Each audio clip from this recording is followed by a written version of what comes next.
Ok. Alors, je reprends ce qu'on a fait hier.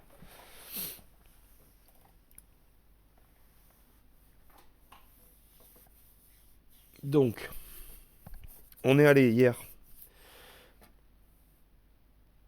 créer des pages templates. Ça nous a permis dans les ingrédients ici, et dans page aussi d'ailleurs, en premier dans page, d'aller choisir un template, donc un modèle, pour la page nos ingrédients. Thomas, est-ce que je peux poser une petite question? Oui, Du coup, moi, pour les pages, ça marchait très bien de modifier par la template.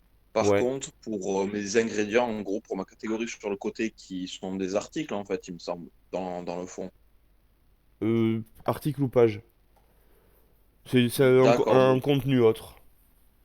d'accord. Ben moi, pour le contenu autre, en fait, pourtant, je l'ai bien spécifié dans la template et le type de post qui pouvait être utilisé, ben, ça marche pas du tout. Alors qu'en visuel, pour la première page comme toi, qui fait le lien vers tous les articles et qui les lit, ça marche très bien. Pour les autres, non. Alors que pourtant, je peux bien le sélectionner dans le menu et que le code est bon, il marche indépendamment, en fait, si je n'utilise pas ça. Alors, c'est pas celui-là.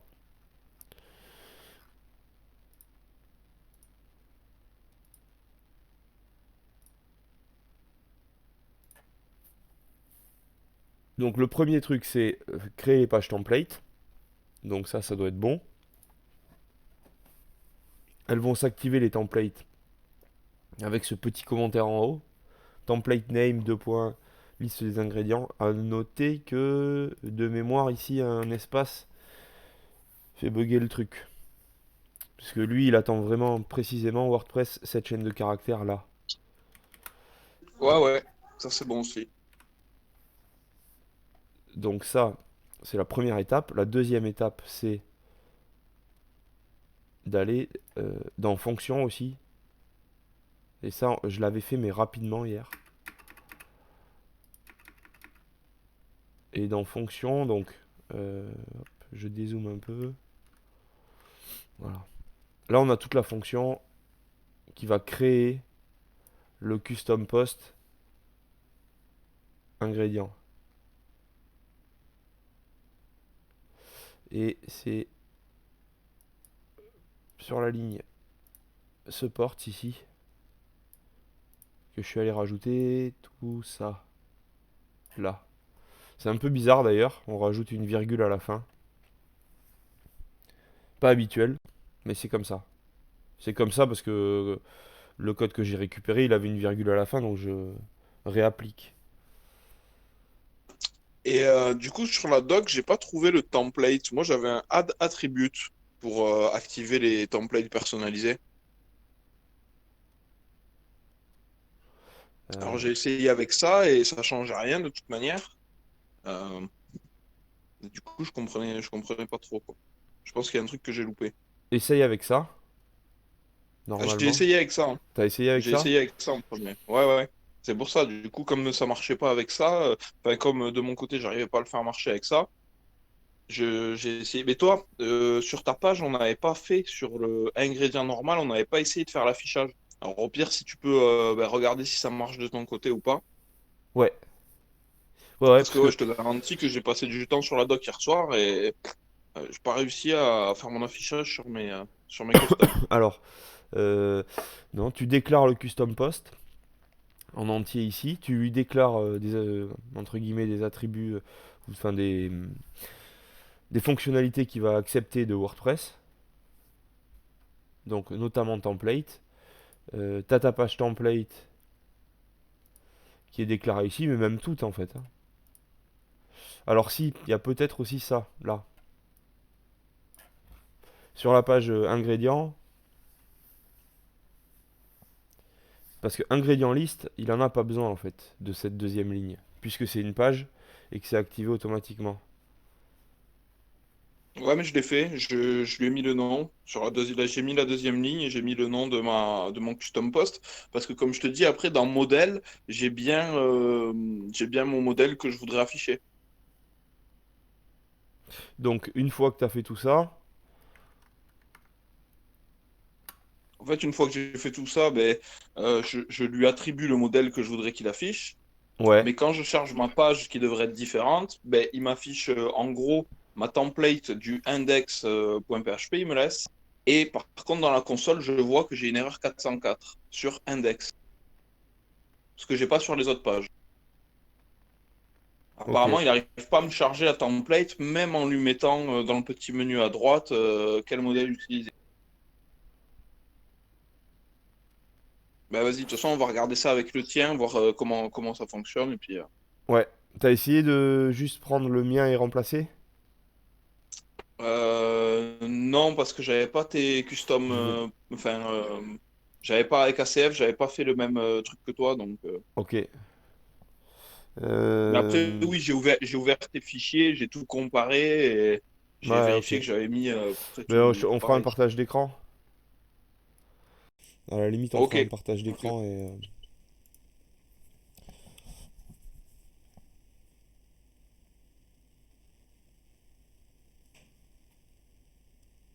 Alors, l'idée, donc là, ça va être de repartir un peu sur ACF.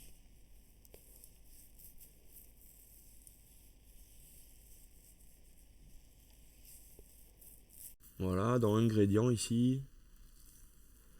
Donc, c'est pour ça que je vous avais dit on le ferait plusieurs fois, c'est que petit à petit on va le voir. Là, je vais aller rajouter un champ que je vais appeler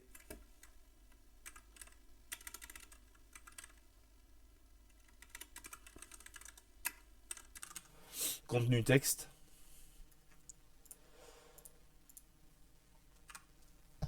Ici, je rajoute toujours là le underscore ingrédient parce que si vous faites beaucoup de ACF, vous allez vous retrouver avec contenu texte pour d'autres choses. À force de prendre des habitudes et des normes de nommage de vos champs, au bout d'un moment, vous avez des habitudes. Les photos, vous les appelez photo slider pour faire un slider par exemple. Je vous conseille à chaque fois de rajouter le custom post à la fin avec un underscore, comme ça on s'y retrouve mieux.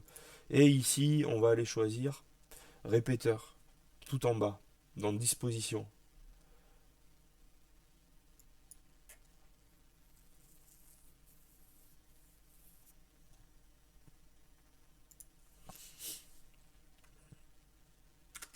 Je mets un peu de texte dans les instructions pour l'utilisateur.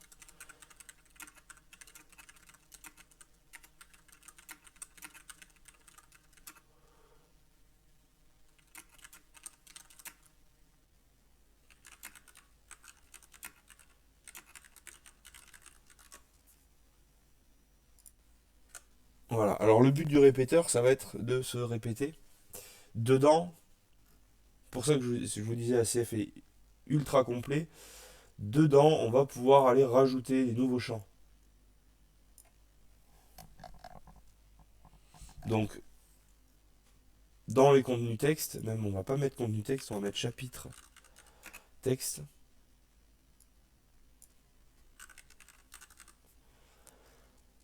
Ici, on va rajouter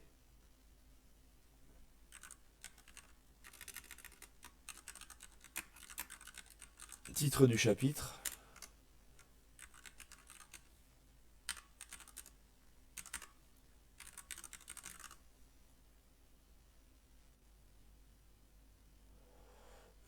Pardon, là, donc c'est du texte. Et celui-là, on voit il va pas se mettre comme les autres. Je vais tout refermer. J'ai mes champs principaux. Et dans mon champ répéteur,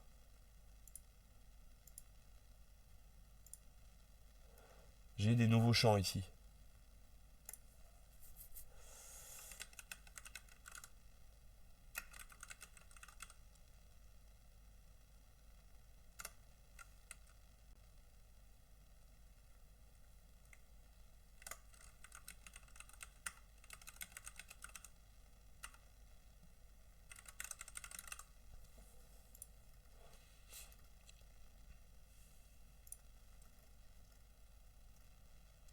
Voilà, je fais juste ça pour l'instant. Euh, je réharmonise, hop, là, le nom, vu que c'est moi qui l'ai créé. J'ai essayé de faire gaffe. J'avais mis un S à chapitre, il n'y en avait pas ici. Ça, c'est pour juste éviter. Vous pouvez mettre ce que vous voulez dans les noms, hein. Mais c'est juste pour éviter de faire des allers-retours entre le PHP et ici et voir à chaque fois qu'est-ce que j'ai mis comme slug. Donc, je vais surtout pas oublier, parce que sur tout ça, on peut bosser longtemps. Ça peut prendre un peu de temps, hein. Surtout pas oublier de mettre à jour en haut à droite vos groupes de champs.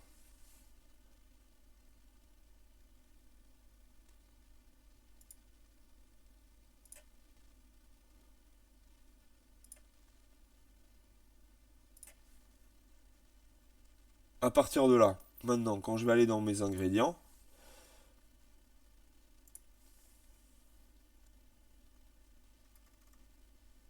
j'ai chapitre texte en bas.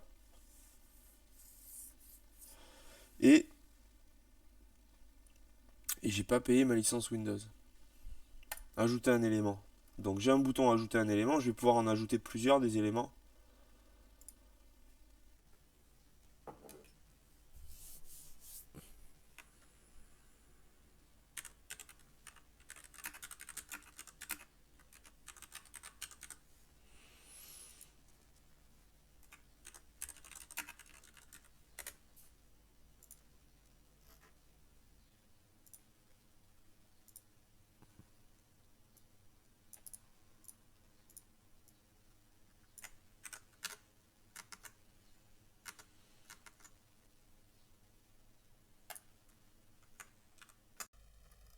Ici je rajoute donc un paragraphe en lorem ipsum. Et c'est là tout l'avantage. C'est que je vais pouvoir en rajouter plusieurs et hyper simplement après, on fait une toute petite boucle et on va récupérer chaque titre, chaque paragraphe et on l'affiche sur la page. L'avantage, c'est pas de faire une boucle, parce que ça on sait le faire en PHP. On pourrait aller stocker les données ailleurs, on pourrait se débrouiller. Dans WordPress, c'est un peu compliqué de stocker les données précisément comme ça sans ACF. Enfin, c'est plus compliqué. Et puis surtout, c'est pour l'utilisateur du site, celui pour lequel vous allez vendre votre WordPress. Le client, lui, ça va l'arranger.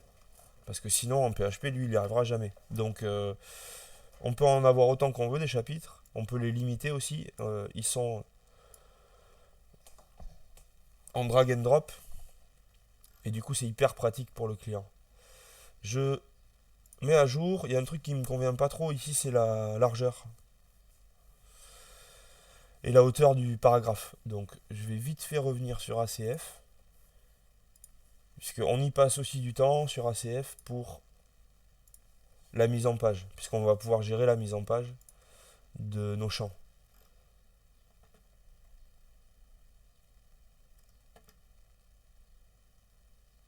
C'est ici. Le répéteur, en fait, il est en disposition tableau. Donc on va essayer de le mettre en disposition rangée et bloc. Il faut aussi aller voir du coup dans la disposition. J'ai sauvegardé un peu trop vite. Dans la disposition du chapitre. Lui il a rien donc c'est bon.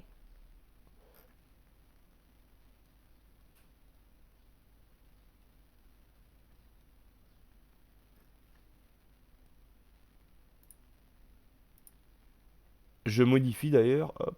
Je sais pourquoi ils font dans la même hauteur. Donc lui, le titre c'est bon.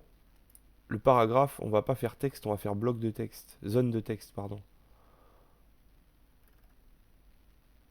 Et je peux choisir le nombre de lignes ici.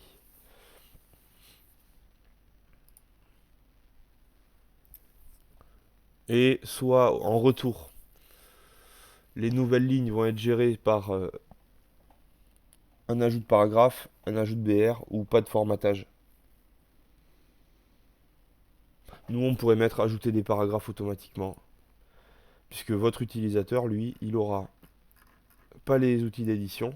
C'est nous qui allons mettre en forme la balise P. Lui, voilà, on peut lui indiquer par exemple dans le chapitre texte que les retours à la ligne seront pris en compte comme des paragraphes. Et donc ici, j'ai un changement dans le visuel. Je peux les supprimer avec moins, en rajouter au-dessus, en dessous, etc. C'est hyper pratique, hein.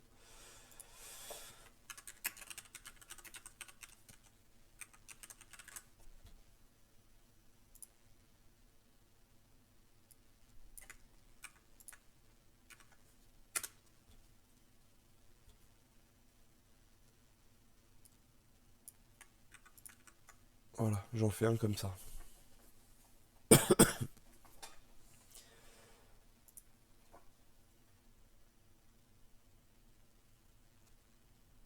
Je mets à jour et pas encore, bientôt.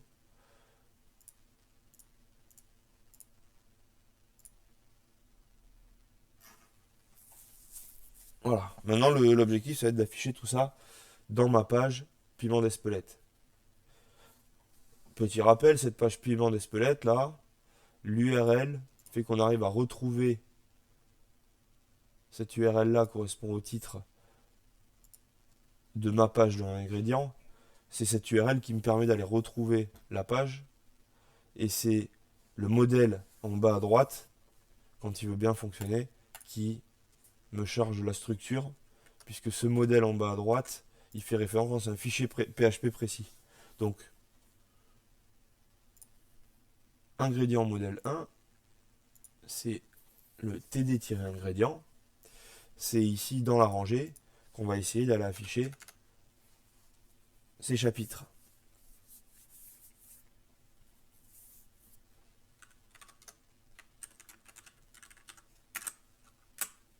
Je mets un H2, pardon, et je vais aller rajouter les contenus. Donc, ces contenus-là, répéteurs,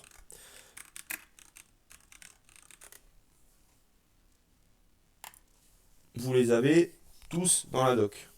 C'est pas pour rien non plus que qu'on utilise ACF, c'est parce qu'il a une doc hyper complète. Et cette doc, elle permet sur chaque page de récupérer un morceau de code fonctionnel. Il n'y a plus qu'à l'adapter hyper rapidement et sans aucun souci. J'ai rarement eu des bugs ou des trucs incompris dans ACF. Rarement, voire, j'ai pas envie de m'avancer dans le pas du tout, mais presque. Franchement, je me rappelle pas avoir eu un seul bug avec ça. C'est hyper bien. Donc, cet exemple vous montre comment faire une boucle pour afficher de la data avec les fonctions haveRow, TheRow et donc là c'est plus TheField, il faut faire gaffe, c'est TheSubField qui permet d'aller récupérer les champs à l'intérieur. Juste cette petite particularité. Donc je vais récupérer tout ce morceau de code.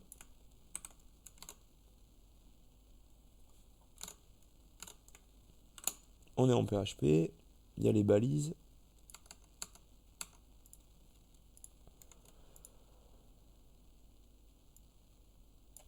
Le else, on n'en a pas besoin.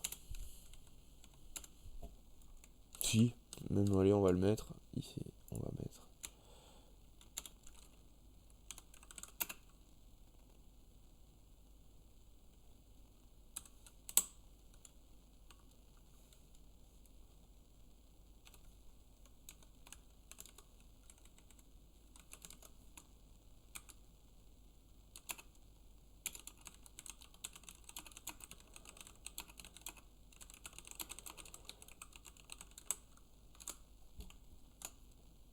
Donc ça c'est le texte qui s'affichera si jamais votre client remplit pas le champ. Ce nom-là, du coup, qui est le même à côté,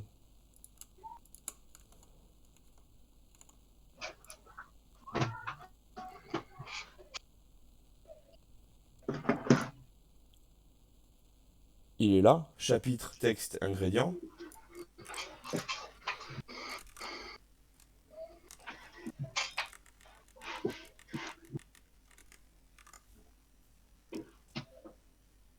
Et ici, afficher dans la boucle les contenus. On va aller les afficher. On va donc faire un...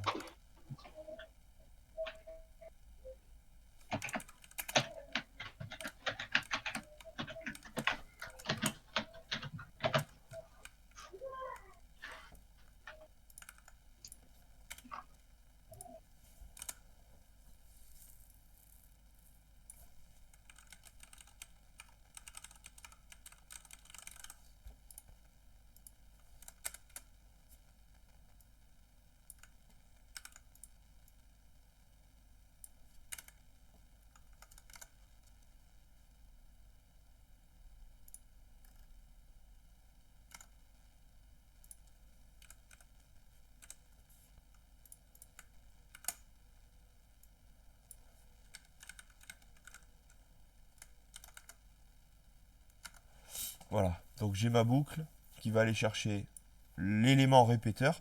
Cet élément répéteur, en fait, celui-là, là, il s'affiche pas. Il crée une boucle qui affiche les sous-éléments. Et j'affiche donc les sous-éléments en faisant bien gaffe à les afficher avec the subfield. Ça, si ça vous arrive deux fois l'erreur, vous la retiendrez et vous la ferez plus. C'est le seul truc qui peut bugger.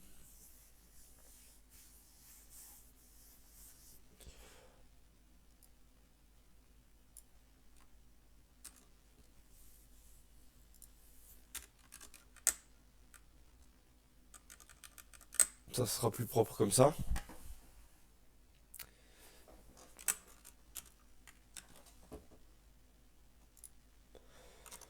Et puis j'upload. Et normalement ça doit déjà marcher.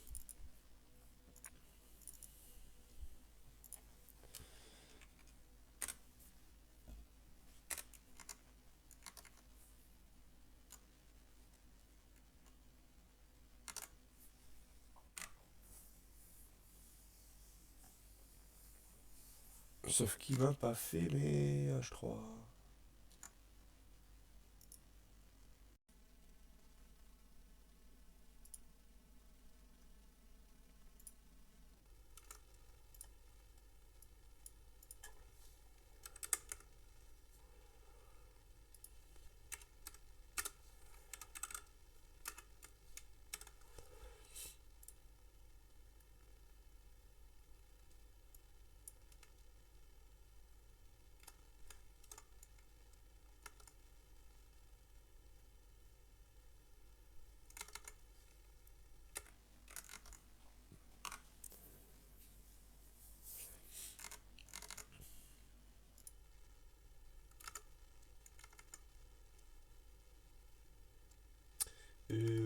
Alors, pourquoi il fait ça?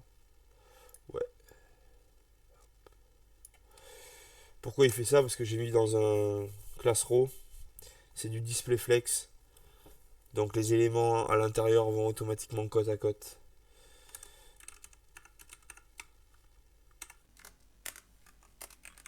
Si je mets dans un col MD6, ça marche mieux. Même dans le col MD8.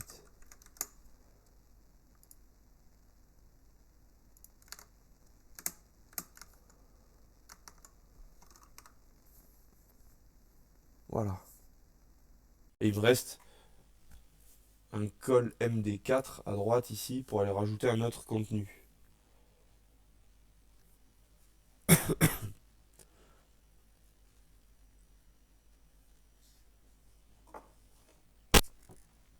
Donc, ça marche avec des... Ça marche avec des textes. On peut aussi aller faire des boucles avec des images pour faire un slider par exemple. C'était mon idée.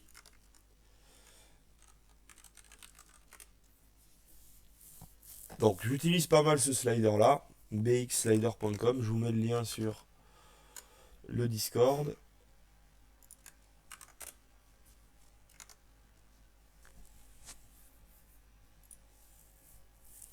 Bon, il est simple à utiliser, surtout pour ça que je le prends et puis je le montre tout le temps en cours, donc généralement sur les premiers projets en formation, on continue de bosser avec.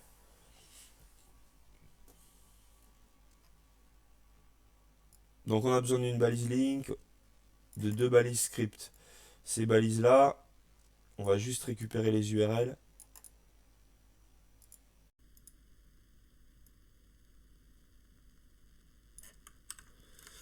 Et on va pouvoir les charger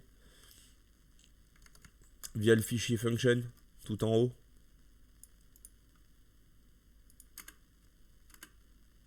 Donc pour le CSS, on va le mettre là.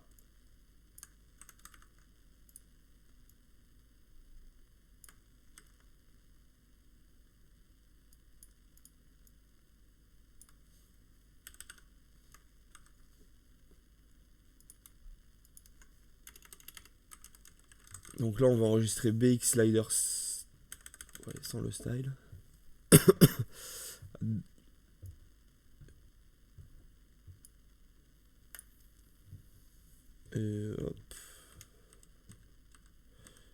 passer.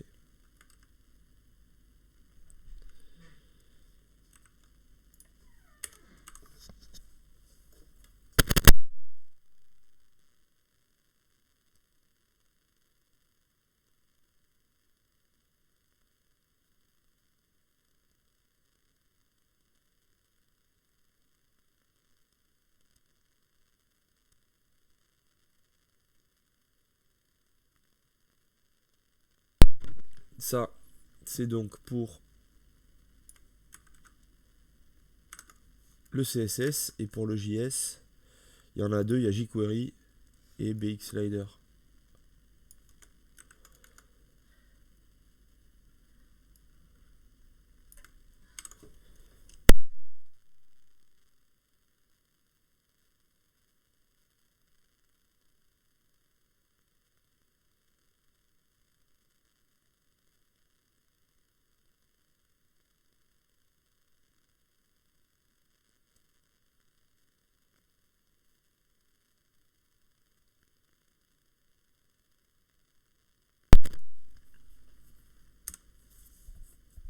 Je l'avais là la version. Si vous l'avez pas la version, vous l'inventez, c'est pas très grave.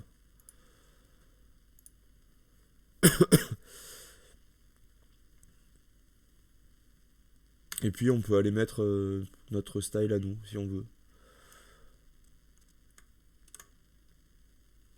Donc ça c'est la première étape. La deuxième étape, notre style à nous, c'est juste pour aller mettre cette petite balise script.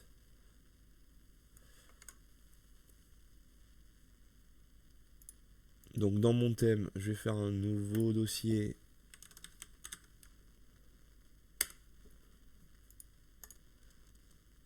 Assets, où je vais stocker notamment mes fichiers JS. Main.js.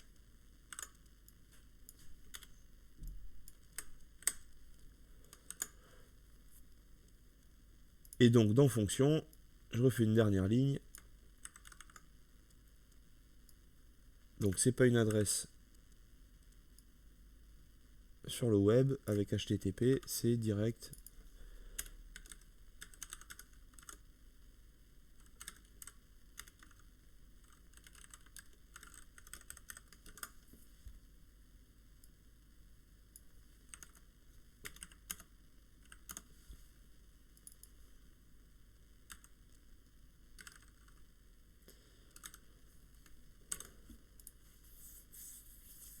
Voilà, normalement je charge tout ce qu'il faut.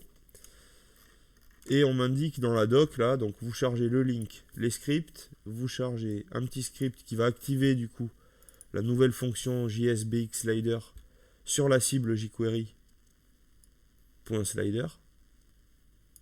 Et c'est du coup cette classe .slider qui est récupérée automatiquement et qui va générer, les divs à l'intérieur vont générer les slides. Si c'est des divs, ça fait des slides. Si c'est des IMG, ça fait des slides. Ça se débrouille à peu près avec tout. Donc pour voir s'il marche, avant d'aller faire une boucle et tout, on va faire trop de code qui sera chiant à très chiant à débugger si jamais ça marche plus. Donc je vais refermer mon call MD8, je vais faire un call MD4 à côté. Et juste pour voir si ça marche, je mets mon slider ici.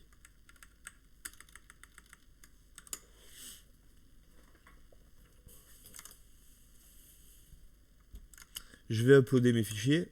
Donc, le ingrédient, lui, il faut le mettre à jour, il a le slider. Et le function avec le chargement de tous les scripts.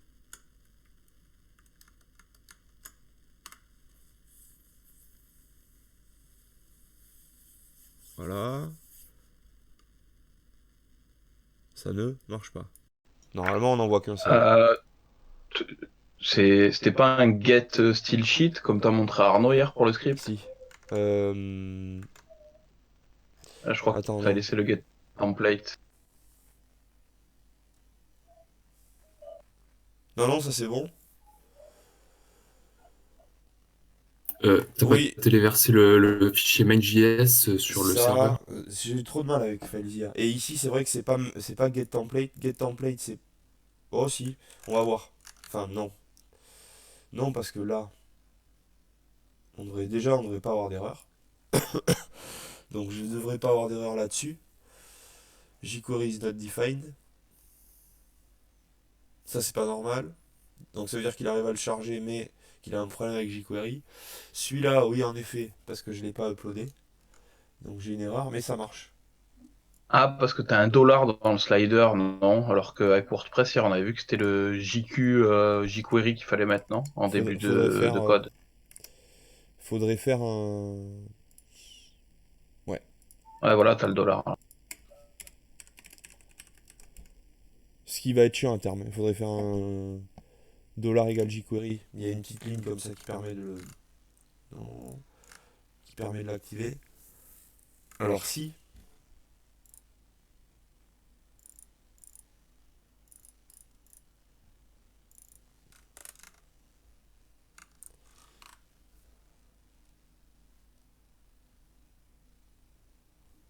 tu vois, pareil. Pareil, alors, pourquoi ça peut faire ça? Il faut que j'aille voir à quel moment ils sont chargés.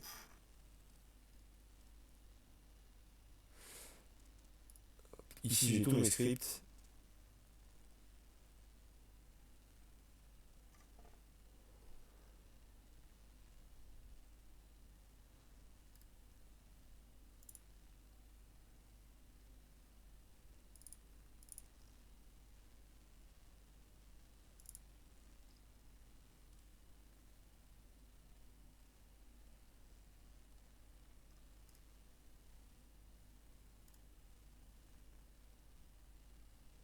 Donc le VX Slider ici, il est bon, il est chargé. Le problème, c'est ça, là.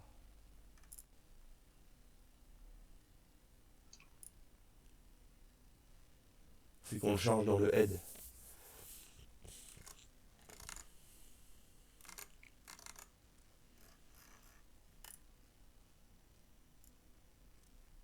Bon, là, ils ont tous la même tête, donc c'est pas ça qui peut influencer.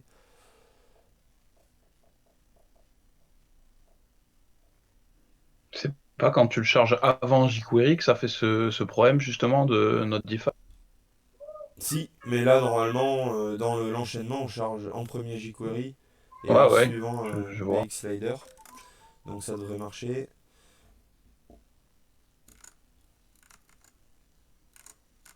Donc NQScript, il faut qu'on trouve dans la doc de cette fonction comment changer l'ordre.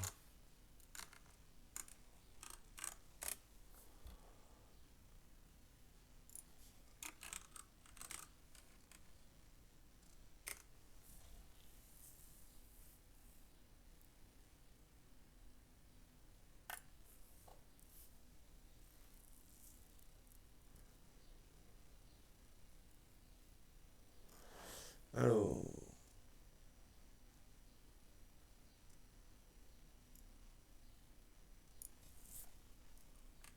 c'est ça. On va faire une deuxième fonction.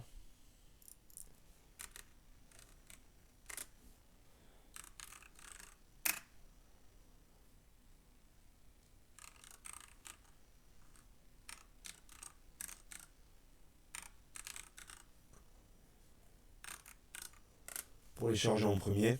Hop, donc ça, vaut mieux garder l'ordre correct.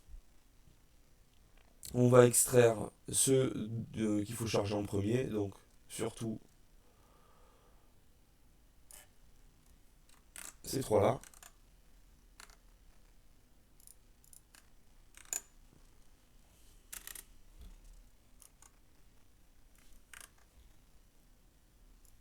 Là, ça va faire un peu petit peut-être.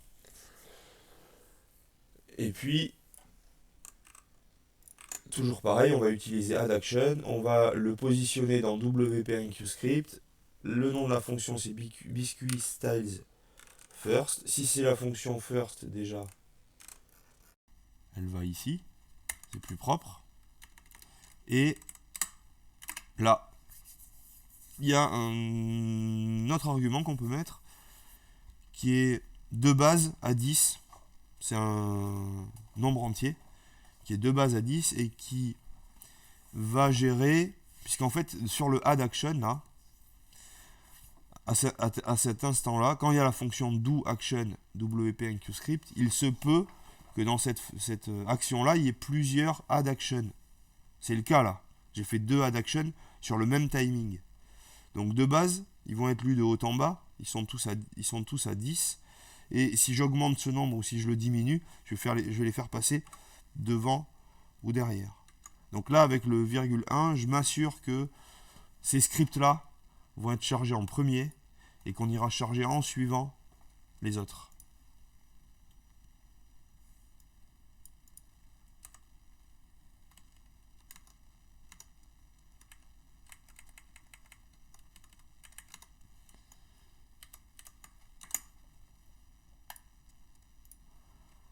Ça c'est du style.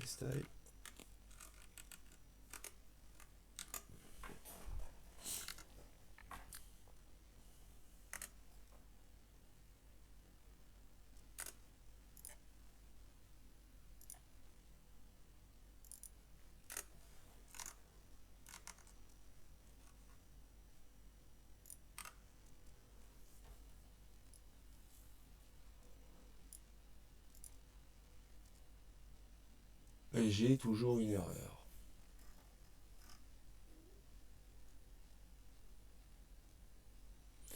Donc je reprends mes éléments ici.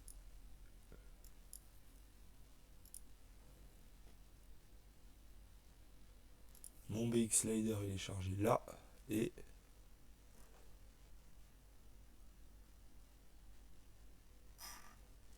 j'ai toujours rien. Alors ce que je peux faire,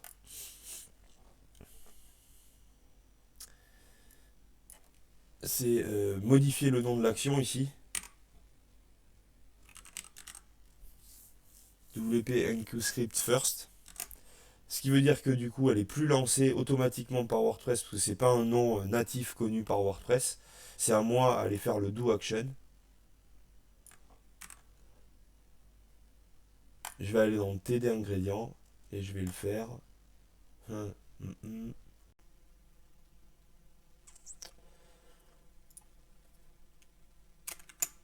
On va le faire là juste pour voir si ça marche. C'est pas du tout le bon endroit, mais au moins on va voir si ça marche.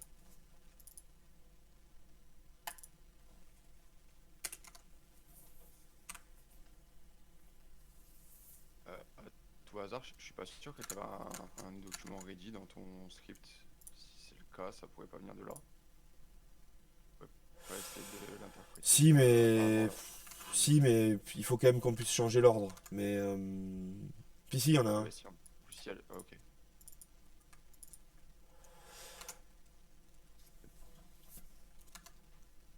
Alors attends, hop, je remets juste ça en ligne, ça c'est bon.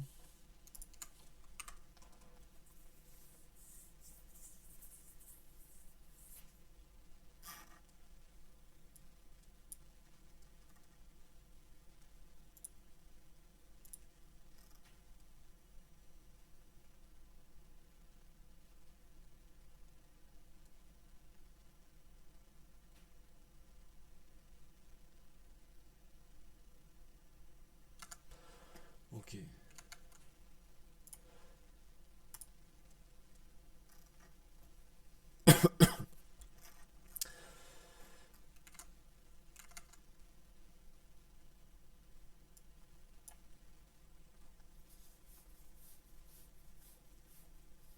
Bon, ceci explique cela.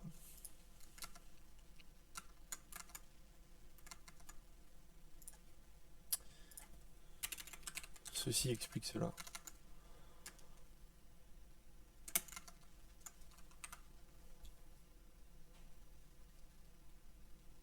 J'ai toujours l'erreur. Mais j'ai toujours l'erreur parce que de toute façon, ici je les charge pas avant.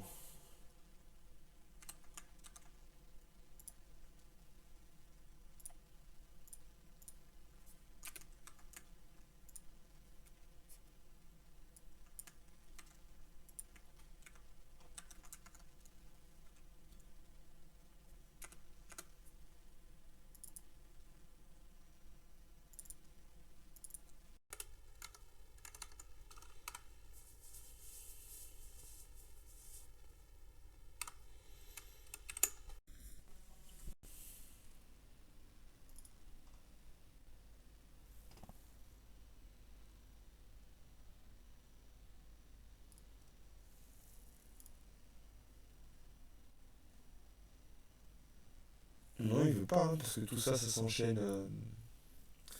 Tout ça, ça s'enchaîne dans WPhead. Dans. Ouais.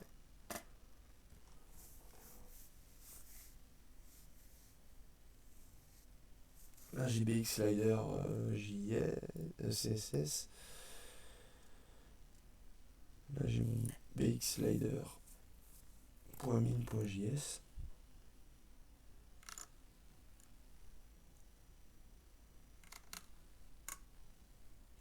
On va parer au plus urgent. On va.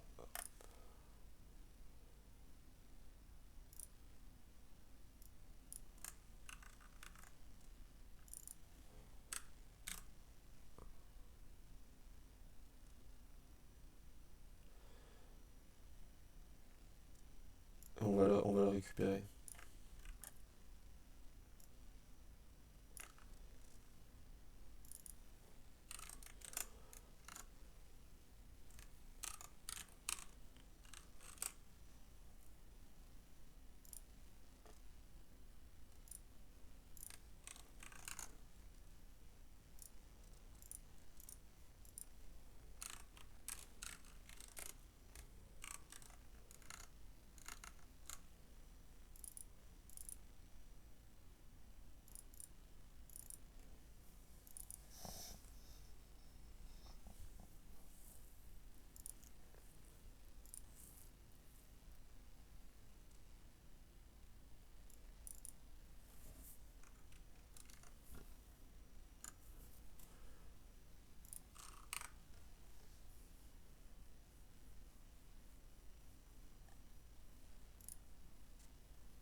Voilà.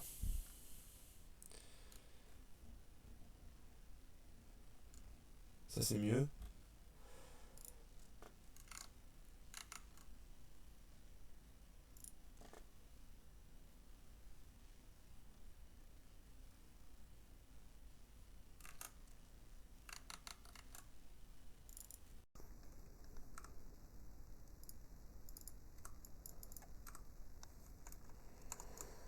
Allez.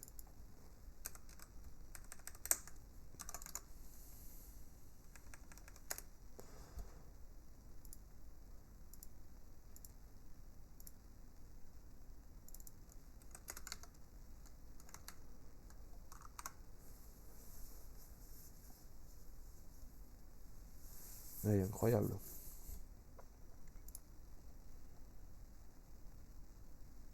Alors.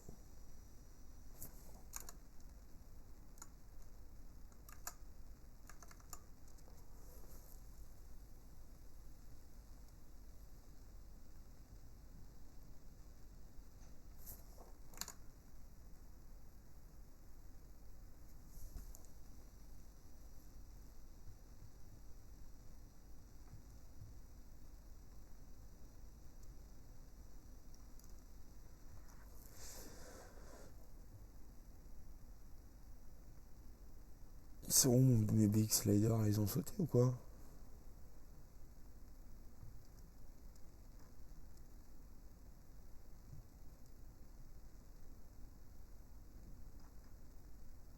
Ouais, donc ça c'est en bas, ok.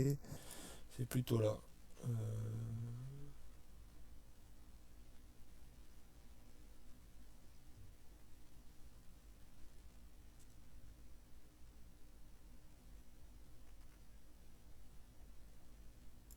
Non, là c'est bon, je l'ai bien ici.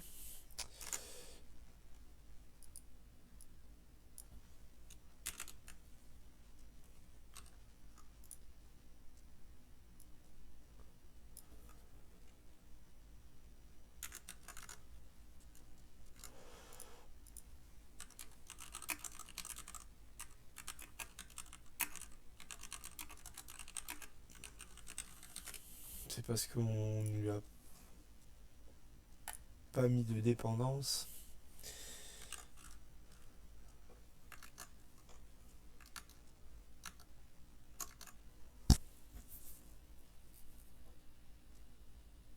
Voilà.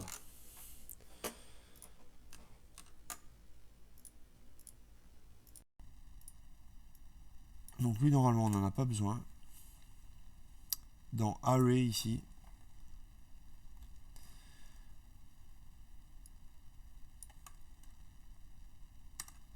Ça doit marcher ici aussi.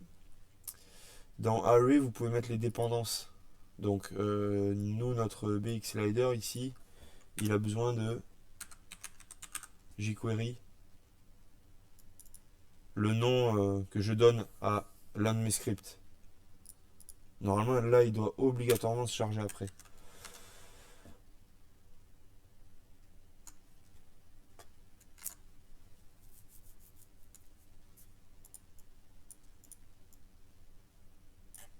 Ça, on dégage.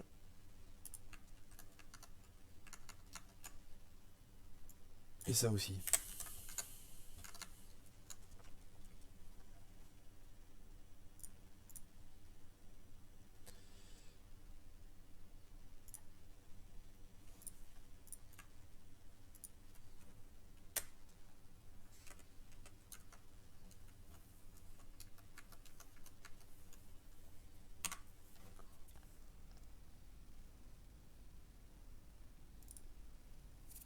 Ça c'est mieux. Ça c'est beaucoup mieux. Ça aussi c'est beaucoup mieux. Voilà, donc là j'ai chargé un slider avec du contenu en fixe. Mais rien ne m'empêche, pour ça que j'aime bien ce petit slider, de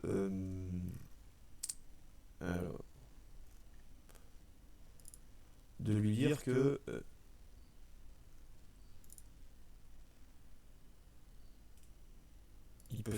il peut faire un slider aussi avec grâce à ma boucle. C'est ce qu'on va faire, mais on va aller créer un petit répéteur. Alors, modifier le groupe de champs ici. Je vais refaire un champ que je vais appeler slider. Slider underscore ingrédient. Et toujours pareil, c'est un répéteur.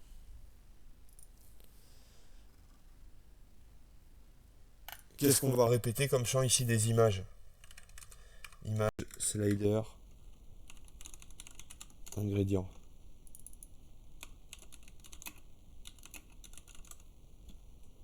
C'est un champ du coup.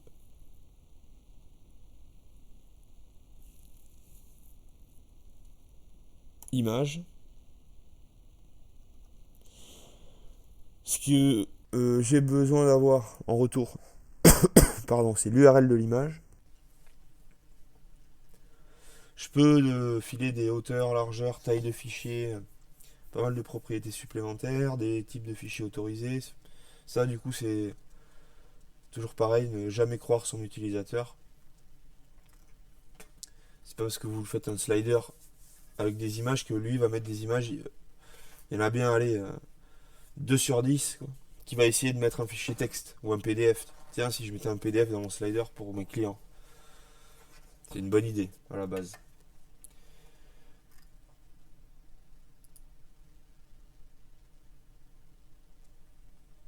Voilà. Donc, petite parenthèse sur les images. Faites gaffe à ce que vous prenez. Faut que tout soit libre de droit. Grosso modo.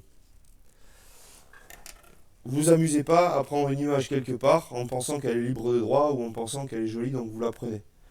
Si vous téléchargez une image et que vous l'utilisez sur un de vos projets, c'est qu'elle provient de banques d'images gratuites, ou alors vous avez des abonnements et vous les avez achetés, mais vous avez les références, et même si ça provient d'images gratuites, vous êtes censé à chaque fois noter le nom de l'image, le nom du photographe, enfin le nom de la personne à qui revient les droits d'auteur.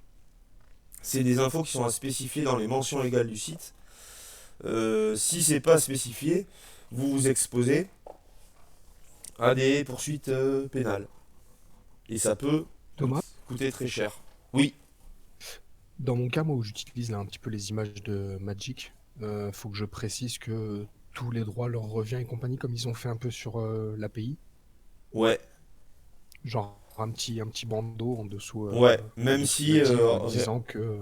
rien ne garantit qu'un jour il te fasse pas un procès. C'est ça. Ok, bon, bah, c'est C'est cool. C'est Mais comment dire? à Après, l'origine, il faut pas si leur j'en arrive demander. là, c'est que j'ai eu quelques visites. Ouais, normalement. Ouais, en fait, Après, si je me trompe pas, Thomas, tu peux leur envoyer un mail pour leur demander si tu as le droit de les utiliser dans le cadre d'un site de fan ou un truc comme ça. ouais. Après, c'est parce que c'est le milieu, le secteur qui l'autorise entre guillemets. Parce qu'ils ont pas d'intérêt à te dire non, quoi. Mais t'as certaines boîtes qui vont dire non à chaque fois. Par exemple, peut-être la boîte qui produit Warhammer et les trucs comme ça. Ah putain, j'adore. Eux, ils ont l'air d'être assez. Ça a l'air d'être une bonne boîte. Ils ont l'air d'être assez ric-rac là-dessus.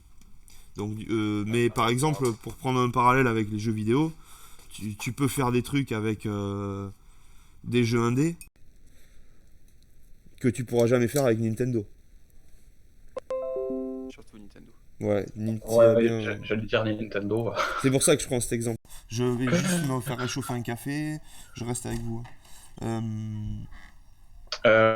Juste Thomas, si on pourra jeter un coup d'œil en stream en 2-2 à mon...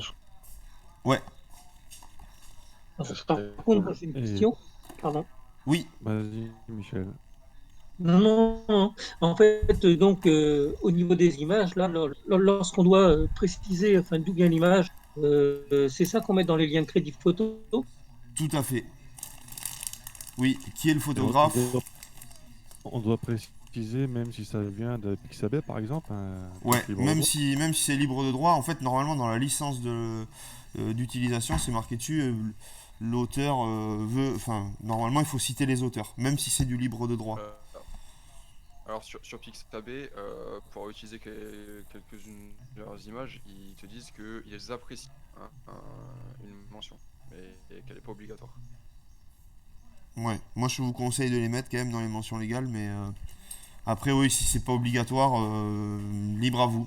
Libre à vous. Je préfère le mettre quand même, on sait jamais. Normalement, là, elle peut pas Mais changer de par contre, licence.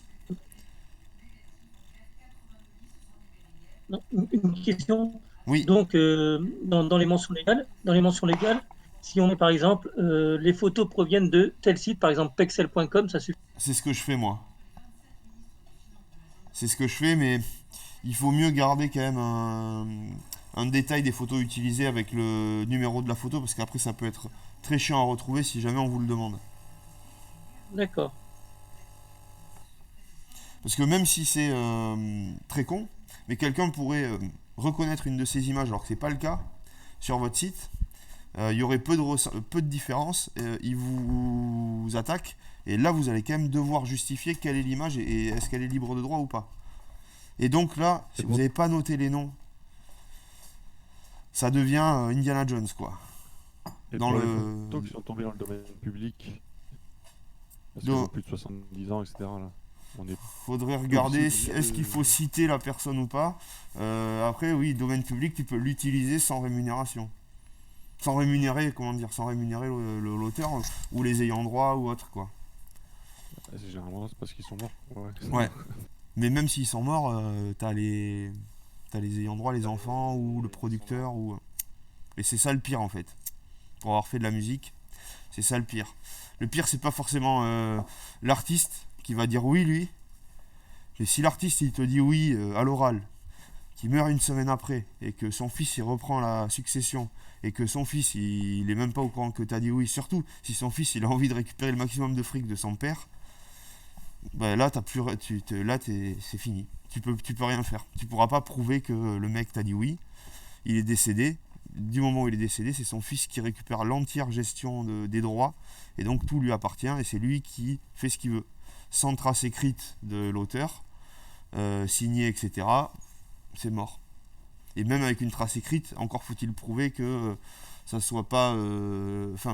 Encore faut-il que le document soit à peu près légal, quoi. C'est hyper compliqué le droit d'auteur là-dessus. C'est pour ça, il vaut mieux prendre des précautions. Pour avoir eu quelques déboires au niveau ZIC en droit d'auteur, il vaut mieux prendre ses précautions et tout se blinder parce que ça coûte. Bon, moi j'ai pas été jusqu'au tribunal, mais ça coûte hyper cher. Ça coûte direct, même pour une petite photo, ça coûte des milliers d'euros. Parce que- Justement, au niveau ZIC, un des exemples les plus parlants, les plus connus, c'est tout le bordel autour des droits des sons de Nirvana. Ouais. Tout est revenu à sa veuve. C'est-à-dire qu'aucun des membres du groupe ne touche quoi que ce soit à l'heure actuelle sur tout ce qui a pu s'être fait dans le groupe en fait. Ok. Ouais, c'est compliqué le droit d'auteur. Donc faites gaffe. Moi je prends toujours du libre de droit. Pexels et sur Visual Hunt, mais même que sur Pexels, il y a tellement de photos et elles sont de tellement bonne qualité que faut pas se gêner quoi. Et Pexels, c'est gratuit? Gratuit, ouais. Parfois il y a une petite photo avec un dollar en haut à droite qui se glisse et qui est issue de trucs payants pour qu'ils vivent aussi, mais sinon non, la plupart il y a très rarement des photos payantes, ou alors elles sont identifiées, il y a un endroit premium photo, mais il y en a beaucoup, et surtout trouver des photos de cette qualité gratuite, c'est hyper rare. Il y a peu de sites qui le proposent parce que des photos ça coûte très très très cher. Est-ce que je vous ai montré la première semaine les sites que j'avais fait, quelques sites que j'avais réalisés? Je vous ai montré le truc du CSTB, non ça vous dit rien, ça je crois que je vous l'ai pas montré. Non. CSTB, je l'ai là.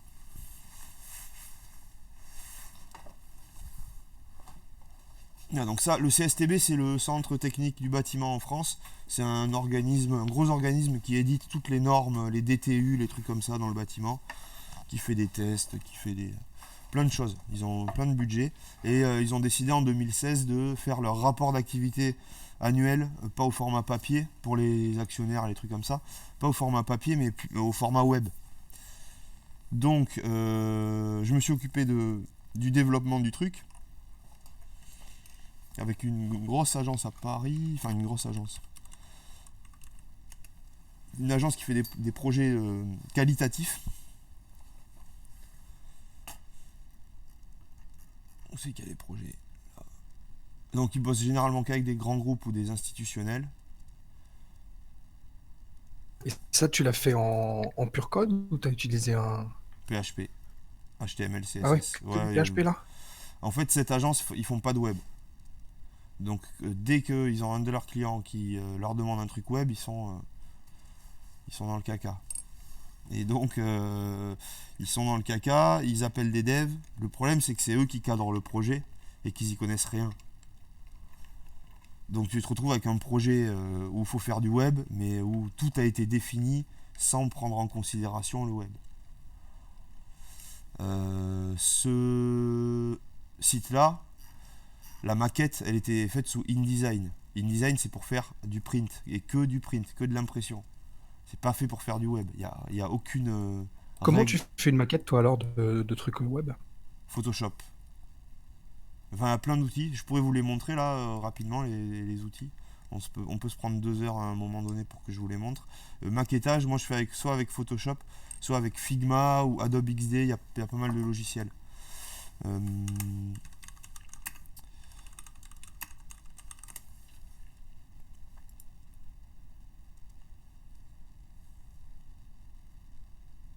Voilà. Trop petite cette image. Et d'ailleurs, petite question sur les logiciels de traitement d'image. Moi personnellement, j'ai un peu d'expérience, mais à l'heure actuelle, j'ai clairement pas les moyens de me payer une licence. Et les peu de fois où j'ai voulu utiliser GIMP, j'étais complètement paumé. J'ai vraiment énormément de mal avec l'interface de GIMP. Ouais. Par contre, j'ai entendu parler d'un autre logiciel qui apparemment commence à faire un peu de bruit. Ouais. Il s'appelle Krita. Je sais pas si ça te dit quelque chose. Ah ouais, attends, je crois que je l'ai là dans les favoris, non? Ou c'est pas sur Stordy? Si, là, Krita. J'étais tombé dessus, ouais. Ok, ouais, du coup, t'as pas. Mais ça, c'est plus de l'illustration, je crois. Ouais, c'est plus du dessin, ça. C'est plus du dessin, c'est pas vraiment de. Il est gratuit? Ouais? Ouais. Ok, hop. Je prends l'installeur. Qui sera installé. Non, alors moi j'utilise Figma, qui est plus pour faire du maquettage et du prototype.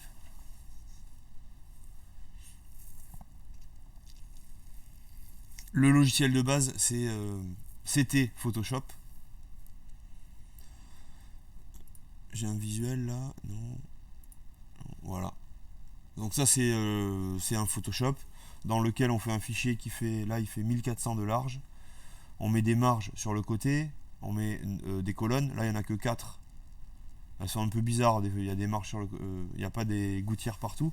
Mais normalement on met 12 colonnes qui correspondent aux 12 colonnes de Bootstrap. Et selon la largeur d'écran qu'on a sur notre Photoshop ici, on adapte la largeur des colonnes, des gouttières pour que ça colle à Bootstrap. L'idée c'est de maqueter et de faire poser les images, des textes, etc. Et que ça fasse au pixel près la même chose que le rendu qu'il y aura sur le HTML CSS. Ça c'est la théorie. Dans la pratique, c'est rarement comme ça. Alors, c'est rarement comme ça déjà de 1 parce que ça coûte cher. Un web designer, ça coûte un peu moins cher qu'un développeur, mais ça lui prend des journées de taf à faire tout ça. Et donc, je sais pas, si vous avez vendu votre site 1500 € pour le développement, bah déjà, quand je vous sors les calculs petit à petit, vous apercevez bien que sur les 1500, on n'en gagne pas 1500, on ne travaille pas tout le mois, etc. Si en plus de ça, vous devez rajouter ne serait-ce que 2 journées de boulot pour faire un web design avec le web designer, ça vous passe votre projet à 2000. Mais encore, 2 journées à 250, c'est pas cher. Donc du coup, souvent sur les petits projets, la phase web design, elle est supprimée et vous vous arrangez avec le client pour établir un design à peu près crayon papier sur feuille, en notant les couleurs, les trucs, et vous vous débrouillez comme ça parce que cette phase-là, elle prend du temps. À la rigueur, ça peut être bien d'avoir de s'être créé quelques templates. On peut moduler en fonction du projet et proposer ces templates là à nos clients. Ouais. Oui, mais alors le mieux c'est de faire que des trucs en. Alors c'est de faire que des wireframes, du design en fil de fer. Wireframe ça veut dire fil de fer. Fil de fer c'est ça. Pourquoi? Parce que si tu lui sors des designs tout prêts, t'as un client sur 2 qui connaît pas le web et qui va se dire non mais en fait le site il est prêt derrière, il a des sites tout faits et en fait il me le vend 1500 balles et il met juste les textes alors que c'est pas vrai. Mais ça. Il faut rester dans le croquis quoi en fait. Vous restez dans le croquis, au moins ça vous fait. Bon par contre ça vous fait des modèles. Ça se fait qu'il y ait mon pseudo là. 2 par 2, c'est exactement ce que j'allais dire. Ah ouais. GG 2 par 2. C'est une marque. Ouais, même forme de on le connaît, nous. Ça sent le procès qui. Quand on parlait de droit d'auteur. Ah ouais, c'est une marque. C'est une marque pour enfants. Bah alors Kevin. Ils vont pas me tomber dessus du coup normalement. Non, Je suis ça pas va. du tout dans le même. Donc ouais, moi je l'ai présenté comme ça, moi je l'ai fait à la main, on se met d'accord sur les petits sites, on se met d'accord sur quelle section, je le développe vite pour que il n'y ait pas trop de temps entre le dessin et la maquette finale sur le web, comme ça il n'y a pas de changement dans son esprit au client. Donc Photoshop ça marchait bien, ça marche bien, il y a des gens qui... Enfin moi ça fait 15 ans que j'en fais donc je vais vite dessus, mais il y a d'autres logiciels qui vont plus loin, puisque Photoshop c'est pas fait pour faire des maquettes à la base. C'est fait pour faire de la retouche photo. Ou de la retouche d'image en gros. Figma, c'est le... Ouais. Il y a beaucoup. Il y a même beaucoup trop de possibilités. Et il n'y a pas assez de possibilités sur certains trucs. Le nouvel outil qui a été sorti il y a quelques temps maintenant par Adobe, c'est Adobe XD. Ça, c'est un vrai logiciel de conception pour les applis et les sites.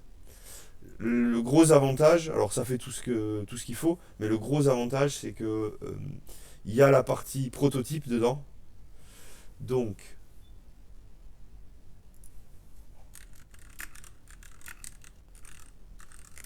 Mais aujourd'hui c'est plus possible de prendre une licence juste pour un logiciel Adobe.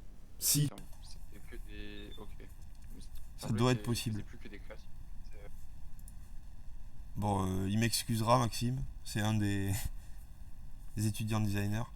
J'ai pris ça. Donc ça c'est une appli qu'il a fait en 3 jours, je dirais.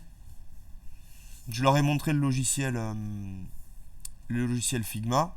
Je leur ai dit, vous pouvez essayer ce que vous voulez. Je leur ai laissé 3 jours de projet où ils avaient choisi un truc à faire en réalisation et en conception, et ils ont bossé là-dessus. Et lui, il a choisi Figma parce que ça lui plaisait dans l'utilisation du logiciel. Donc, c'est hyper pratique. Donc, c'est prévu pour le web. Ça, c'est des outils. Photoshop, c'est plutôt un outil 2000-2010. Ça, c'est un outil 2020. Donc, ça, c'est son projet d'appli.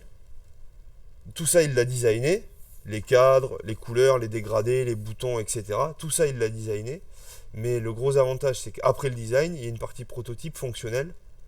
Où, en fait, là, par exemple, quand je clique, on va me dire que dans son design, après, il est allé lier les boutons à d'autres pages. Ce qui fait que Figma, c'est pareil pour Adobe XD. Hein. Il y a plusieurs logiciels comme ça qui surfent sur la vague. Du coup, le logiciel, il va faire le boulot à notre place. Et là, ce qui est bien avec Figma, c'est qu'en plus, c'est pas un logiciel, c'est un site. Le logiciel, il est en ligne.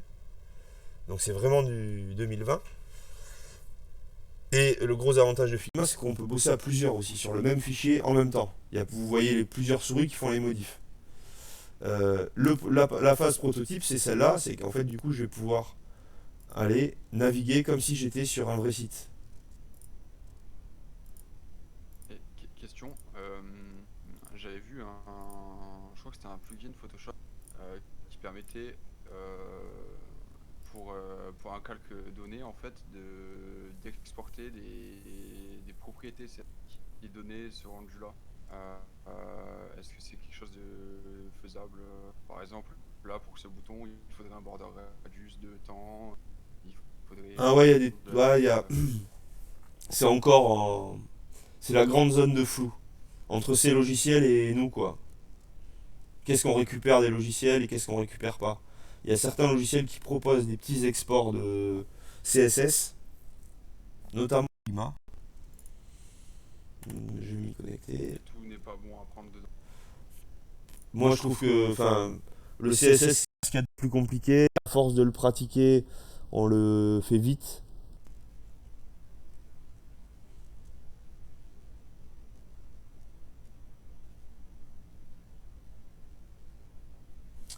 Alors... Ouais, ça c'est un petit exemple. Et comme ça, il charge vite et vous voyez l'interface. Donc,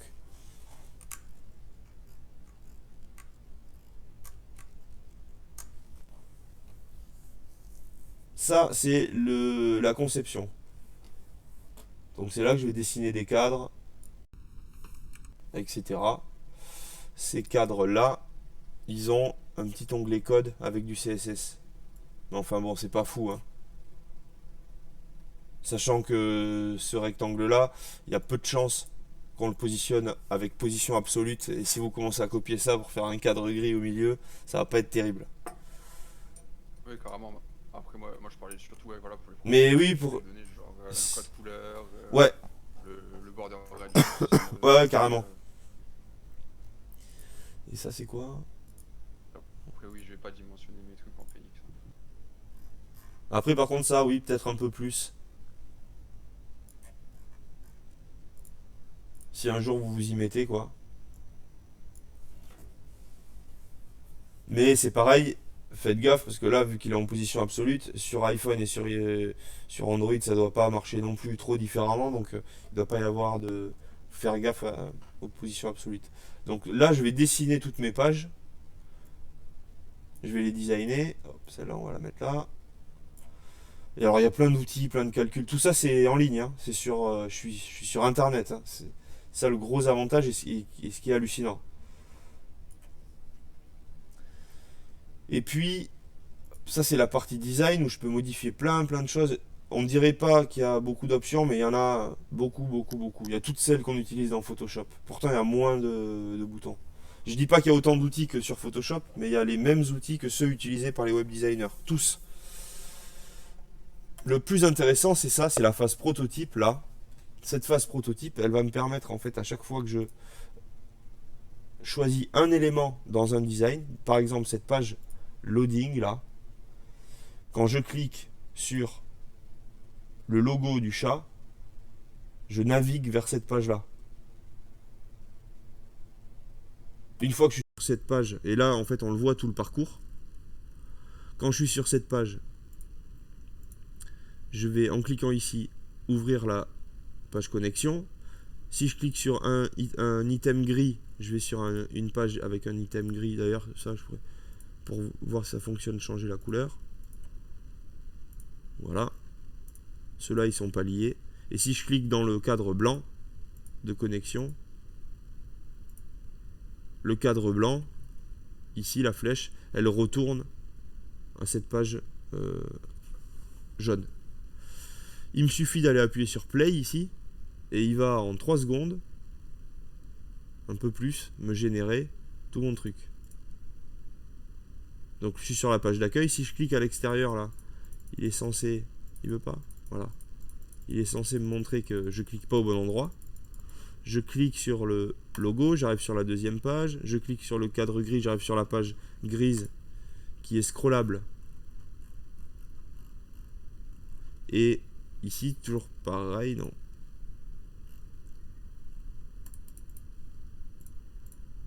Si je clique sur ce cadre gris, j'arrive sur la page où il y a le cadre rouge. Voilà. Et le cadre rouge, lui, il ramène vers cette page jaune. Il y a moyen de faire plein de trucs. Alors si j'arrive à le récupérer, ou on demandera à Maxime de nous partager le projet, lui il a fait 40 ou 50 pages sur son appli Ruse là que je vous ai montré, celle-là. Et du coup, il y a plein de trucs qui sont prévus, quoi. De toute façon, tous les boutons sont cliquables. Le pin, il amène là-dessus.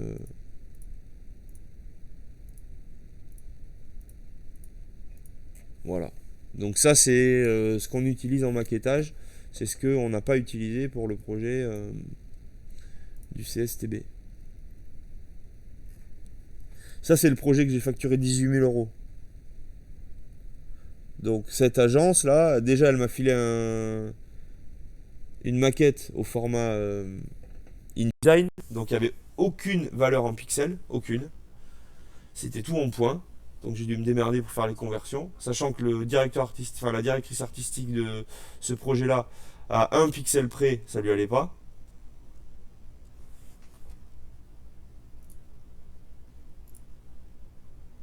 Par exemple, rapport d'activité 2016 là. Ça lui allait pas. Je sais pas si vous l'avez vu la différence. Hein. J'ai passé le padding bottom à 4 pixels, alors que sur le design, alors que c'était pas en pixels, c'était à 2 ou à 1. Et donc des retouches, j'en ai fait, mais 15 jours. 15. J'ai facturé 18 000 € et je me suis retrouvé à perdre du fric quand même sur les 18 000 € tellement j'ai passé du temps sur le projet. Et à la fin, j'étais tellement à la bourre sur tous les retours que j'ai dû prendre un autre dev que j'ai payé 2005. Du coup, j'ai perdu déjà sur les 18 000 les charges plus 2005. Et pourquoi ça m'a pris du temps? Parce que là, vous le voyez, la barre, elle est énorme, la page. Ça, c'est la première partie. Il y a 5 parties. La deuxième partie, ici, avec un grand slider. La partie 3 avec des contenus à agencer, des trucs chiants à agencer en fait. À chaque fois, c'était que des trucs chiants à agencer.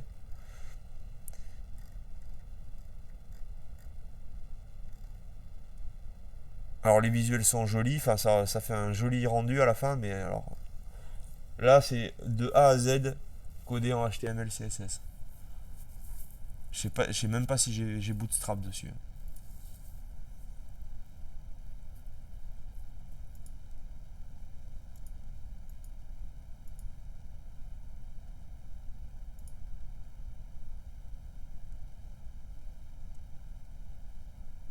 Si, il y a un petit bootstrap quand même.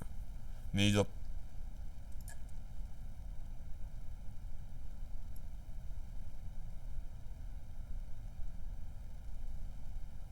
Si, il y a bootstrap.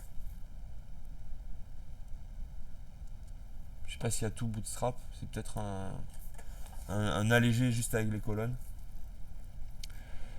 Voilà, il y a ça, enfin il y a plein de trucs. Tout, quasiment tout est fait à la main, quoi. Ouais, 90% du truc, c'est tout fait à la main. Et ça t'a pris combien de temps de faire ça? Avec les retours clients et tout, ça m'a pris plus de 2 mois. Tu t'en occupes toujours du site ou ils l'ont donné à quelqu'un d'autre en maintenant, c'est tout ça? Alors, du coup, les impératifs, c'était déjà toutes les versions Internet Explorer jusqu'à la version Internet Explorer -1 du Moyen-Âge. Ça, c'était un web design au format InDesign. C'est dommage, ça rime, c'est la même fin du mot, mais c'est pas le bon logiciel. C'était. Là, vous l'avez pas vu en fait. Ça, c'est juste la page d'accueil. Hein. Après, des pages, il y en a 60 dedans. À peu près. J'avais compté, il y en a 60. C'était du coup 60 fichiers Word mis en page comme il fallait que ça ressemble aux pages. Sauf que c'est pareil, du InDesign pour faire du web, c'est pas possible. Mais des fichiers Word qui sont des visuels de comment la page, ce à quoi la page doit ressembler, c'est encore pire. Et en plus, c'était 60 fichiers différents. Parce qu'à chaque fois que vous cliquez sur un des trucs, là, ça c'est un article. Voilà, sauf que les articles, en fait, ils n'ont pas tous les mêmes visuels, mais ça, ils s'en sont aperçus après.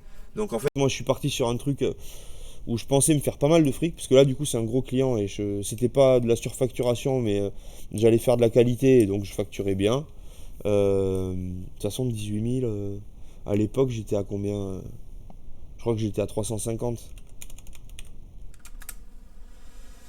Ça fait 50 jours de boulot, ça fait 2 mois, ouais, un peu plus de 2 mois.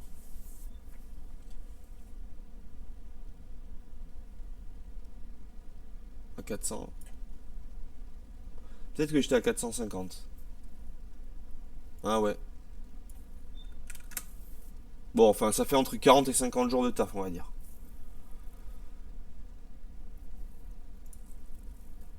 Sauf que, voilà, du coup, tous ces articles, ils se sont aperçus que finalement, il y en a certains, fallait mettre un truc, d'autres, il fallait pas en mettre, etc. Ils voulaient pas utiliser WordPress, parce que sinon, moi, c'était facile, hein. Je faisais un thème WordPress et c'était réglé. Ça, les 60 pages, elles se rentraient hyper facilement. Et en plus, l'avantage, c'est que du coup, le client, il pouvait faire les modifs lui-même. Sauf que, en termes de sécurité, ils n'ont pas voulu, parce qu'ils voulaient pas que, au cas où, quelqu'un pirate le WordPress et mette à jour, ce que je comprends un peu, les chiffres de leur rapport d'activité. Ça aurait été un peu embêtant. Donc, il a fallu tout faire en dur. Donc, j'ai eu le droit d'utiliser PHP parce que ça m'a arrangé, mais en fait, juste pour le menu et le footer, parce que le reste, c'est plein de pages en PHP en dur.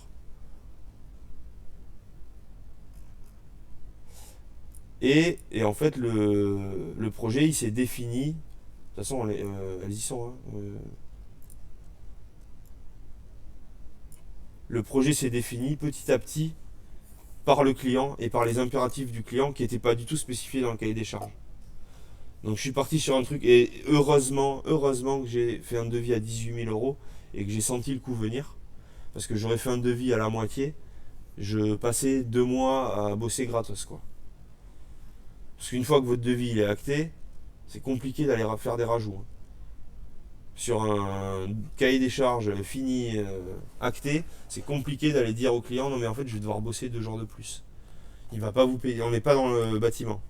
Et encore dans le bâtiment, ça dépend. Si vous faites appel à un indé, il sait que le client il va comprendre, mais si vous bossez sur un chantier et que vous allez appeler l'architecte en lui disant il y en a pour 3 semaines de taf en plus, vous rajoutez pas 3 semaines de taf payé. Ça dépend, mais si c'est pour faire juste la base du devis, normalement non. Donc j'ai bien fait parce que du coup,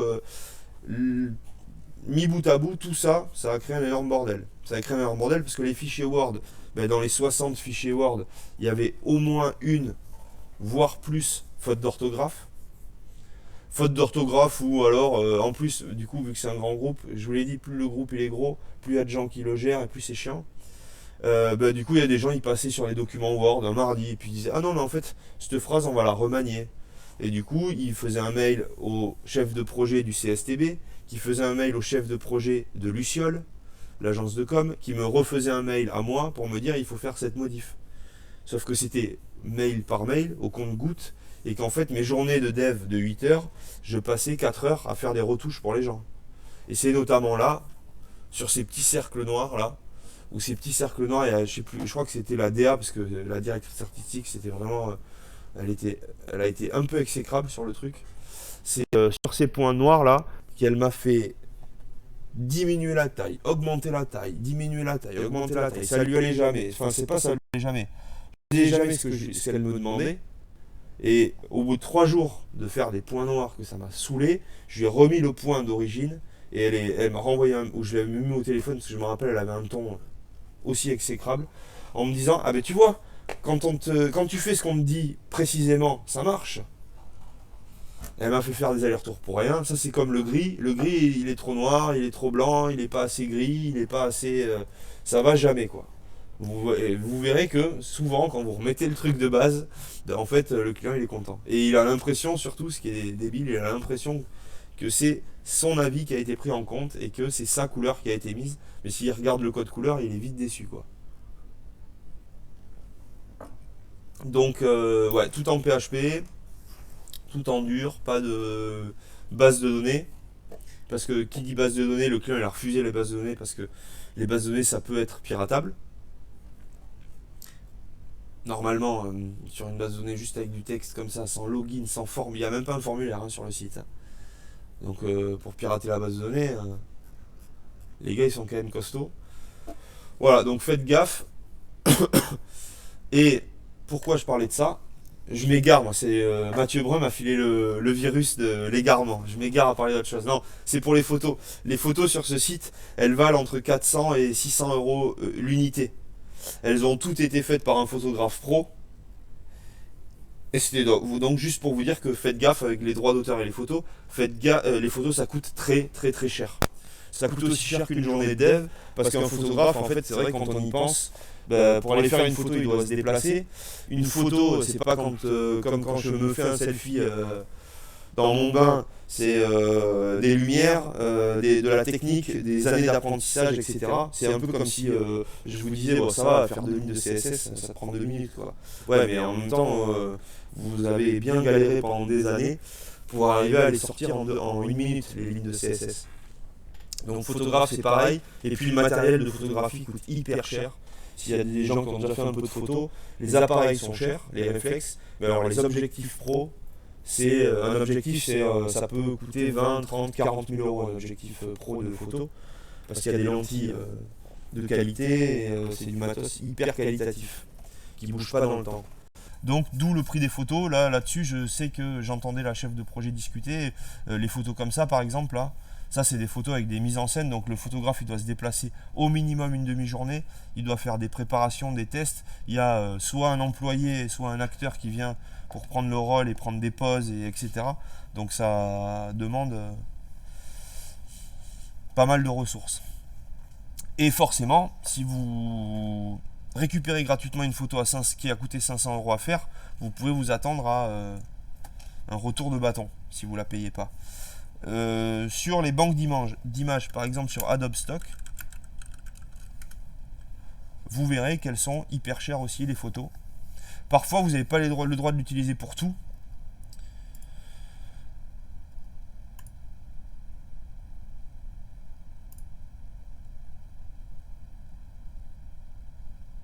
Il faut regarder la licence standard et étendue, pardon. Et là elle est pas très chère, la licence étendue. En même temps c'est une photo de PQ, donc ça va. Mais 64 balles pour une photo de PQ, quoi. Ça les vaut, hein. Ça les vaut. En ce moment en plus Vu la rareté du... voilà. Ah bah, alors, en ce moment c'est de plus en plus difficile à faire, une photo de PQ. Surtout avec le problème, c'est le autant de rouleaux, quoi. Ouais, c'est la photo d'espèce en voie de... Là je pense qu'il allait la faire à l'usine, c'est pour ça. Tout s'explique. Généralement c'est plutôt 150, 200, 300 balles une photo, même sur Adobe Stock ou sur les autres. En fait la licence, même ces deux licences, c'est un peu un piège. Elles sont réservées à la publication d'un site internet, mais il faut qu'il y ait moins de 500 000 vues par an. C'est réservé à de l'impression, mais il ne faut pas que ça soit sur des t-shirts. En fait ils se blindent. Pour éviter par exemple que Nike, ils achètent la photo là, celle-là, ils achètent cette photo, ils font une pub en 4x3 dans le monde entier, imprimé 1 milliard de fois, en visible sur le web, etc. Et que ça leur coûte 64 euros. Le photographe, c'est pareil, ça va pas lui faire plaisir, quoi. Mais Donc, dans le cadre, par exemple, d'une photo qui doit pas dépasser un certain nombre de vues, comment je contrôle ça en fait? Genre, si ça dépasse, je dois vite aller voir Adobe en leur disant je suis désolé, ma photo elle a fait plus de vues que t'es prévu, censé. voilà, des sous en plus. Ouais, t'es censé. Tu prends le risque que s'ils s'en aperçoivent un jour, t'es violé la licence que t'as signée avec eux. Donc, ouais, donc petit risque. Après, sur le nombre de vues, c'est un peu compliqué. Sur le nombre de vues, c'est un peu compliqué. Sur les produits, là où tu l'édites, c'est plus facile. S'ils te disent tu le fais pas sur un t-shirt et qu'ils le retrouvent sur un t-shirt, bon là, t'es sûr de te faire attaquer. Méfiance là-dessus. Même si, enfin, après le gros problème aussi, c'est que les outils d'intelligence artificielle sont tellement et se développent tellement et sont déjà tellement développés qu'on a la possibilité rapidement de savoir si l'image que vous avez, enfin, on peut vite savoir d'où elle vient et qui l'a faite. Et il y a même des, un peu comme le référencement Google, il y a des robots qui scannent les sites à la recherche. Ne vous inquiétez pas que Adobe, ils payent des serveurs pour aller scanner le web à la recherche de leurs photos. Et là, quand vous achetez une photo, si c'est pour un site web, vous allez mettre l'URL du site. Donc Adobe, ils ont une base de données avec toutes leurs images et pour quel site elles ont le droit d'être utilisées. Si le script d'Adobe passe sur votre site, retrouve une de leurs photos et que vous n'êtes pas dans la base de données des gens qui ont payé pour la photo pour ce site précisément, là vous pouvez être sûr que vous mangez au minimum un email en vous disant que vous enlevez l'image sous 24 heures et si elle n'est pas enlevée, eux leur objectif c'est de gagner du fric. Donc ils vont pas se gêner. Ils vont pas se gêner. Et il y a un autre truc aussi, pareil, il y a un truc qui a été lancé, notamment par Adobe, c'est un consortium de grosses entreprises du web qui ont créé une plateforme et même toute une structure, une association contre le piratage. Et donc cette structure, elle accueille les délations anonymes ou pas anonymes. Donc si en gros, si votre employeur utilise des versions pirates de logiciels, vous pouvez aller le dénoncer là-dessus. Selon le volume, etc., ils mènent l'enquête et vous gagnez 10% des sommes que la boîte touche au tribunal. Bon, c'est 10 ou 20 ans après, mais si vous voulez assurer votre retraite, vous avez une petite technique. Donc ouais, ça va tellement loin maintenant avec les puissances de calcul actuelles que faut pas prendre le risque, même pour une petite photo, c'est tellement con, surtout qu'en allant sur Pexel, il y en a des milliers et des biens, que c'est un trop gros risque pour pas grand chose, quoi. Avant c'était pas le cas, hein. Ceux qui ont fait du web il y a 5 ou 10 ans, des photos de cette qualité là, il n'y en avait pas, hein. Les photos du web avant, c'était celui-là il est bien. Celui-là il fait tellement mal aux yeux, Free Image.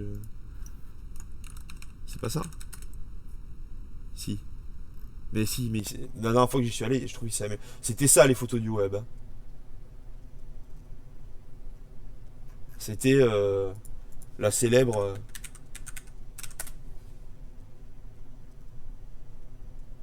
Voilà, c'était ça les photos du web il y a 10 ans. Allez, si vous en achetiez une, vous achetiez celle-là, quoi. Mais là, du coup. Les photos stock, c'est devenu les meilleurs mèmes possibles. Ouais, vous allez sur Pexels, enfin, on peut faire vous allez sur Free Image, vous tapez Mountain. Alors maintenant, il y en a des pas trop mal, mais alors avant, il y avait que du crado. Voilà, il y en a des pas trop mal. Ah oui, mais pardon, celles-là elles sont payantes. Donc il y en a des pas trop mal non plus ici. Mais c'est pas fou. Vous allez sur Pexels, vous tapez Mountain. C'est pas la même qualité, hein. Il y a des super photos. Pourquoi? Parce que sur Free Image, c'est juste un récupéré de à droite à gauche de tout ce qu'ils peuvent. Sur Pexel, vous avez les artistes à chaque fois, hein. C'est des vrais c'est des photographes pros qui les ont fait.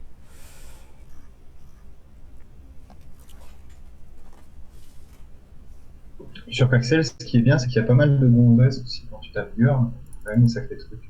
Ah, j'ai pas vu. Jamais fait. C'est pas mal. Alors attends, qu'est-ce qu'on est sur... Nous on est sur piment. Ah. En anglais c'est mieux.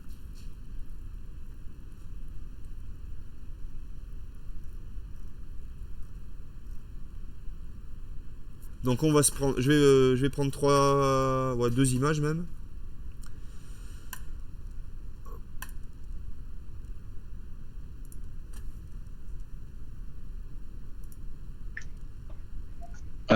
Thomas, est-ce qu'il y a possibilité que je stream juste avant? Ouais. Alors attends 2 secondes. Hop, je prends mon image Tu en me dis, tu small me dis. et je te récupère sur le...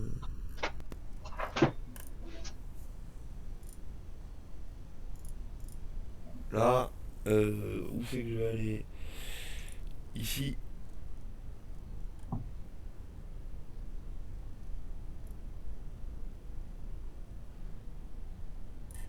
Là.